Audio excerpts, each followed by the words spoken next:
بدعت کے جو بات ہے یہ بات ان کو بھی سمجھ ہے، ان کو بھی اس بات کا علم ہے.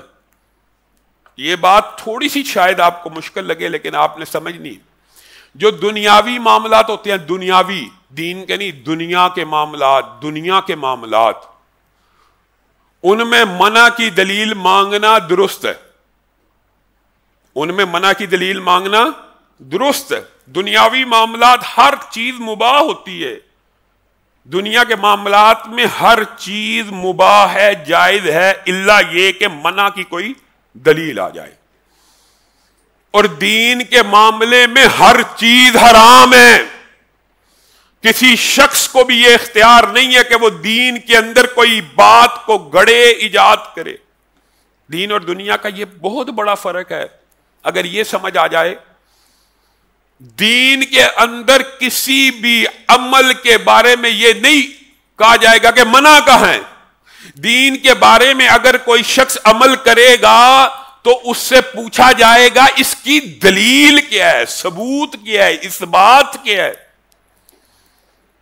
ایک شخص 2 رکعتوں کی بجائے 3 رکعتیں فجر کی پڑھے گا تو اس سے یہ پوچھا جائے گا کہ بھائی آپ نے یہ جو تیسری رکعت پڑھی ہے اس کا ثبوت کیا ہے، اس کی دلیل کیا ہے.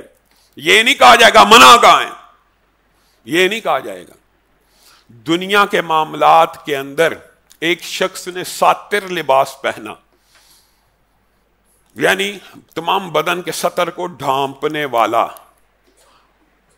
اس شخص کے اوپر کوئی مولوی آ کے اعتراض کرے اور بھائی یہ تو نے غلط پہنا، بھائی دلیل دو، منع کہاں ہے، یہاں پہ پوچھی جائے گی.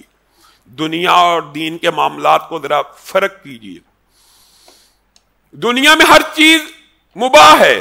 ایک بندے نے ساتر لباس پہن لیا ہے تو وہ پوچھے گا منع کی دلیل کا ہے، تو مولوی کہے گا منع کی دلیل رسول اللہ صلی اللہ علیہ وسلم نے فرمایا ٹھیک ہے سطر ڈھانپنے والا، پینٹ شرٹ ہو، لاچا کرتا ہو، شلوار قمیض ہو، کوئی بھی چیز ہو، سطر ڈھانپا ہوا ہے. لیکن رسول اللہ نے منع فرمایا چست لباس سے. آپ نے اتنی ٹائٹ پینٹ پہنی ہوئی ہے، اتنی ٹائٹ شرٹ پہنی ہوئی ہے کہ آپ کے جسم کے اعضاء نظر آ رہے ہیں، اس لیے یہ منع کی دلیل ہوگی. یہاں پہ دلیل چاہیے منع کی. یہ دنیاوی معاملات ہے. لیکن دین کے اندر آپ نے دین کو یہ سمجھا، حتیٰ کہ بعض محدثین نے، مفسرین نے تو یہ کہا کہ اللہ کے رسول بھی اپنی طرف سے دین کی اندر کوئی بات نہیں کہتے، بلکہ جو بھی کہتے ہیں اللہ کی طرف سے کہتے ہیں. گویا دین کے اندر کسی بھی عمل کو اللہ من جانب اللہ ہوتا ہے. کوئی شخص اٹھے اور یہ کہ یہ دین ہے، یہ بدعت حسنہ ہے، یہ دین کا حصہ ہے، تو اس کی بات کو دین نہیں مانا جائے گا. اس سے ثبوت پوچھا جائے گا کہ آپ کے پاس اس عمل کا ثبوت کیا ہے، اس بات پیش کیجئے. یہ بات اگر سمجھ آ جائے تو پھر ہمارے ذہن میں کوئی اشکال باقی نہ رہے. اور دلائل دیتے ہیں، میں حیران ہوتا ہوں، ویسے اپنے آپ کو لامہ فہامہ کہتے ہیں. ایک یہ امام بخاری کی دلیل دی، امام بخاری نے پورا نفل گاڑ لیا، حالانکہ نماز استخارہ خود بخاری شریف میں موجود ہے. یہ بھی بات مردود. رسول اللہ کے دور میں جی گاڑیاں نہیں تھی ہوتی، موٹر سائیکل نہیں تھی ہوتی، یہ بھی بدعت ہے. اب دلائل دیکھیں، یہ گاڑی نہیں تھی ہوتی، یہ بھی بدعت ہے. دنیا کا ہر معاملہ مباح ہوتا ہے. بدعت کا شاید آپ لوگوں کو کنفیوز کرنے کے لیے یہ کہتے ہیں، ان کو بھی پتہ ہے حقیقت میں بدعت کس کو کہتے ہیں. میں آپ کو اس کو ایک مثال دے کے سمجھانا چاہتا ہوں. رسول اللہ کے دور میں گھوڑے تھے، خچر تھے، اونٹ تھے، جو بھی سواریاں تھیں اس وقت، پلان تھے، غلام اٹھاتے تھے. جس بھی سواری پہ سوار ہوتے تو کون سی دعا پڑھتے ہیں؟ سبحان الذی سخر لنا ھذا. دین یہ ہے. اس دعا کا پڑھنا کسی سواری پہ سوار ہوتے وقت. سواری دین نہیں ہے. جی اب موٹر سائیکل آ گئی ہے تو رسول اللہ کے دور میں تو اونٹ صاحب اونٹ پہ جایا کریں حج کرنے. جہاز آ گئے ہیں. اللہ کے بندے دین یہ ہے کہ بندہ موٹر سائیکل پہ بیٹھے، جہاز پہ بیٹھے، گاڑی پہ بیٹھے تو دعا پڑھے تو کیا پڑھے؟ سبحان الذی سخر لنا ھذا. دین یہ ہے کہ سواری پہ بیٹھنے کا جو عمل رسول اللہ نے دین میں بتلایا دعا کا، وہ وہی رہنا ہے. آج کوئی مولوی اٹھے اور اٹھ کے کہے چونکہ موٹر سائیکل تو اس دور میں نہیں تھی، رسول اللہ صلی اللہ علیہ وسلم نے اونٹ کے لیے یہ دعا پڑھی تھی، موٹر سائیکل کے لیے دعا فرق ہوگی، یہ ہے دین میں اضافہ.